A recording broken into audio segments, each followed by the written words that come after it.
साईं सबका एक है, साहिब सबका एक है, राखे नाम अनेक, रज्जब समझे समझ ही पूर्ण परम विवेक।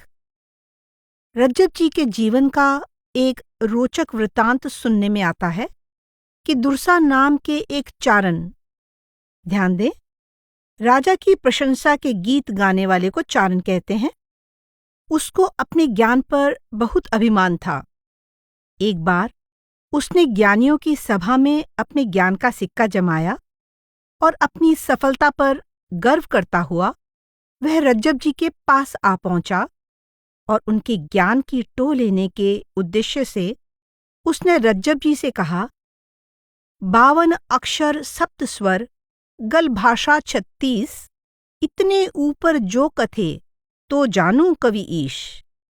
अर्थात अगर कोई 52 अक्षर, 7 स्वर तथा मुख से बोली जाने वाली 36 भाषाओं से परे श्रेष्ठतम बात करे तो मैं उसे कवियों में सर्वश्रेष्ठ मान सकता हूं। इस पर रज्जब जी तटस्थ भाव से बोले, 52 अक्षर सप्त स्वर गल भाषा 36, इतने ऊपर उर भजन अन अक्षर जगदीश। अर्थात 52 अक्षर, 7 स्वर तथा मुख से बोली जाने वाली 36 भाषाओं से ऊपर तो अकथनीय अनुपम निअक्षर परमात्मा का भजन यानी नाम है, जो सबके हृदय के अंदर विराजमान है। यह सुनकर दुर्सा के हृदय से मिथ्या अहंकार दूर हो गया। अनुभव आगे हारता विद्या का विद्वान, रज्जब ने पल में हरा दुर्सा का अभिमान। उसने रज्जब जी का शिष्य बनने की इच्छा जाहिर की।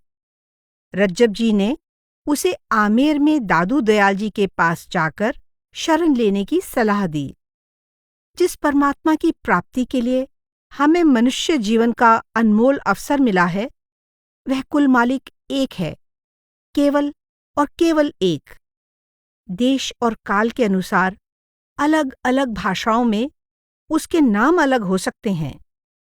रज्जब नाम सु एक के, अनंतों कहे अनंत, लेकिन नाम के आधार पर किसी प्रकार का द्वैत भाव नहीं है। सभी पूर्ण संत महात्माओं के समान रज्जब जी ने भी उस परमपिता परमेश्वर के संबंध में इसी सत्य को स्थापित किया है कि वह एक है और हर जीव के अंदर उसका निवास है। अपनी वाणी में कई दृष्टांत देकर रज्जब जी ने परमात्मा के सर्वव्यापक स्वरूप की चर्चा की है। उनका कहना है कि वह प्रभु सबसे अलग होते हुए भी इस संसार के सभी शक्लों पदार्थों में समाया हुआ है। अकल सकल सब माही। रज्जब जी के जीवन की यह घटना भी यही दर्शाती है। खाटू गांव के राजा भरूटिया राव ने एक बार दादू दयाल को गांव आने का निमंत्रण दिया।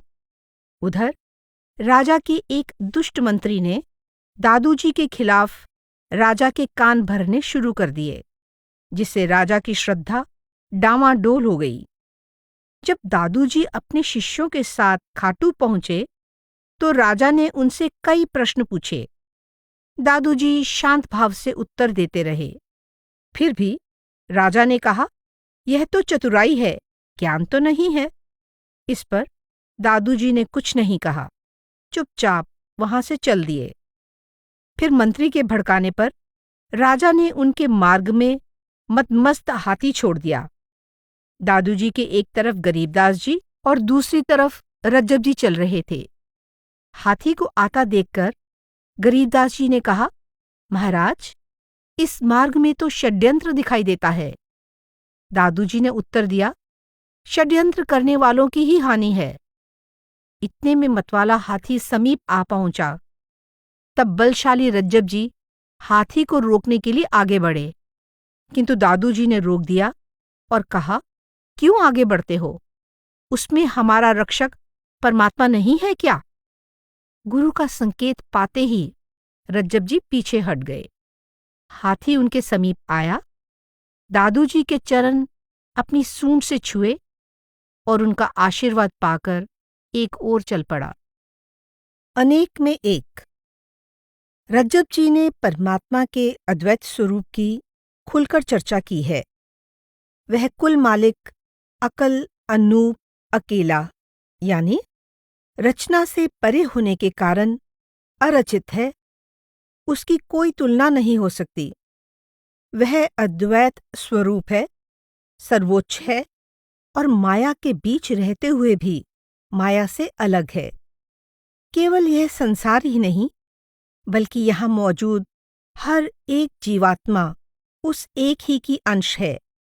जैसे एक ही प्रकाशमान दीपक अनेक दर्पणों में प्रतिबिंबित होकर उनमें दिखाई देता है, उसी प्रकार वह एक परमात्मा ही सब जीवात्माओं में दिखाई देता है।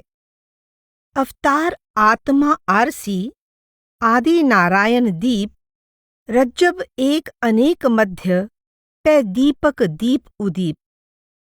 इस निरंतर परिवर्तनशील और चलायमान संसार में केवल परमात्मा ही स्थिर है। ठीक वैसे ही जैसे आकाश में बिजली, वायु और बादल तो चलायमान हैं, परंतु उनके साथ आकाश चंचल नहीं है। बीज वायु बादल चपल, तय शून्य न चंचल होए। वह कुल मालिक अनेक जीवों में होते हुए भी उनसे मुक्त है, किंतु वही एक सब में समाया हुआ भी है। यह रहस्य हैरान कर देने वाला है कि हर जगह मौजूद होते हुए भी वह प्रभु सबसे अलग है। 5 तत्वों के शरीर में समाया हुआ होने पर भी वह उसके बंधन से मुक्त है। 3 गुणों की इस रचना से न्यारा है। और सबसे अद्भुत बात तो यह है कि सबसे अलग होते हुए भी वह सबके अंतर में विराजमान है। एक अनेकों से मुकत, अनेक एक मधि आन, जन रज्जब इस पेच को हेरी हुए हैरान। उस एक के प्राप्त होने से सब कुछ मिल जाता है, लेकिन सब कुछ पाकर भी वह एक प्रभु नहीं मिलता। एक मिल्यूं सारे मिले, सब मिल मिल्या न एक। ऐसा अद्भुत है वह परमात्मा। जिस प्रकार अनेक मोतियों को एक साथ पिरोकर धागा उन्हें आपस में बांधे रखता है, परंतु फिर भी उस धागे की हस्ती अलग होती है। मणिगण अनंत सूत मधि एकै। उसी प्रकार सभी जीवों में विद्यमान प्रभु सबके साथ रहता हुआ भी सबसे अलग है। वह मायामय संसार में व्याप्त होते हुए भी माया से निर्लिप्त है, निर्मल है, तीनों गुणों के बंधन से परे है। अंजन माही निरंजन निर्मल, गुणातीत गुण माही। रज्जब जी द्वारा दिए गए उदाहरण इतने सटीक और विषय के अनुरूप हैं कि बात पूरी तरह स्पष्ट हो जाती है। परमात्मा के सर्वव्यापी स्वरूप तथा अनेक में उसी एक के समाहित होने के संबंध में दिए गए ये उदाहरण इसी बात का प्रमाण हैं। एक सरोवर सब भरें, भाव भिन्न घर जाहीं, रज्जब सब मिल एक हुए, उल्टे सरवर माही। और एक ही कंचन काटिकर बहुभूषण करी जाहीं, रज्जब भान्यों मिल गए, ताके ताही माही। 18 भार बहुभांति की, तामधि स्वाद अनेक, रज्जब अज्जब ता बनी, हरि हरियाली एक। एक ही सरोवर से कई लोग बर्तनों में जल भरकर अलग अलग उपयोग के लिए अपने अपने घरों को ले जाते हैं। कोई पीने के लिए ले जाता है तो कोई नहाने के लिए, परंतु यदि उन सभी बर्तनों का जल फिर से सरोवर में उलट दिया जाए तो सारा जल मिलकर एक हो जाता है। सोने की एक ही डली को काटकर उससे विभिन्न आकार के कई आभूषण बनाए जाते हैं, लेकिन जब ये सारे गहने इकट्ठे करके आग में पिघलाए जाते हैं तो ये सभी सोने की एक डली का रूप ले लेते हैं।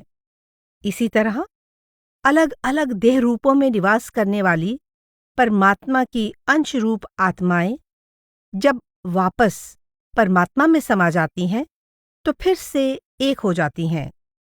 इसी संदर्भ में रज्जब जी का एक और उदाहरण है। संपूर्ण वनस्पति में अनगिनत रूप हैं और उनमें स्वाद भी भिन्न भिन्न हैं, किंतु ये बात चकित करने वाली है कि सब में हरियाली एक ही है। ठीक उसी प्रकार जिस तरह विभिन्न रूपों वाले इस संसार में एक ही हरि यानी परमात्मा कण कण में समाया हुआ है, उस परमात्मा के निज स्वरूप में कभी कोई परिवर्तन नहीं होता, किंतु सत्य से अनजान अज्ञानी लोग उस एक को अनेक मानने लगते हैं। उस एक की प्राप्ति, उस एक को उसमें समाये बिना, उसी का स्वरूप बने बिना पाया नहीं जा सकता, जबकि असलियत यह है कि मन के साथ बंधी होने के कारण जीवात्मा अपने मूल स्रोत उस परमात्मा की पहचान नहीं कर पाती और मन की अनेक भावनाओं के पीछे भागते भागते अनेकता के झमेले में उलझ जाती है। एक ना पावै एक बिन, तू हुए रहिया अनेक। हर धर्म के लोग अपने अपने धार्मिक रीति रिवाजों का पालन करने में खुशी महसूस करते हैं, लेकिन रज्जब जी का कहना है कि उस अद्वैत के आशिकों का धर्म तो बस प्रेम होता है। उसकी नजरों में ना कोई हिंदू है ना कोई मुसलमान। रज्जब आशिक एक के तिनके दोन्यों नाही। इस द्वैत के दायरे से ऊपर उठकर अद्वैत अवस्था प्राप्त की जा सकती है। रज्जब द्वितीय भावन दर्शे अंग समाये अंग। इस उच्च अवस्था को प्राप्त करने की शुरुआत शरीर में फैली सुरत की धाराओं को शिव नेत्र यानी तीसरे तिल में स्थिर करने से होती है, जिसे रज्जब जी ने समता घर कहा है। समता घर बैठे सुरत कदे न देखे दोए। समता की यह अवस्था सद्गुरु की सहायता के बिना प्राप्त नहीं होती। सद्गुरु बिन समता नहीं आवे, नीच ऊंच निगुरा सुदृढ़ावे। एक ही पवन एक ही पानी, बुद्धि बिन बीच वैरता ठानी। एक ही आत्म एक शरीरा, समझ बिना बहु अंतर वीरा। सौंज सबय विधि एक बनाई, दुविधा दुर्मति है रे भाई। जिसे सद्गुरु नहीं मिले उसके मन में ऊंच नीच का भाव बना रहता है, किंतु विचार करके देखें तो बात समझ में आती है कि जल तथा वायु किसी भेदभाव के बिना सबका कार्य समान रूप से कर रहे हैं। इस तरह आपस में वैर विरोध करना हमारी मूर्खता की निशानी है। सब में एक ही आत्मा है, शरीरों की रचना भी एक सी है और उन्हें रचने वाला भी एक ही है। यह सब देखकर भी अगर हम दुविधा में द्वैत में पड़े हुए हैं तो यह हमारी कुमति का ही परिणाम है। विचार ना करने के कारण ही हमें संसार में अनेकता दिखाई देती है। इसलिए शंकाएं दूर करने के लिए और सच्चे ज्ञान की प्राप्ति के लिए देहधारी सद्गुरु से मार्गदर्शन प्राप्त करना जरूरी है।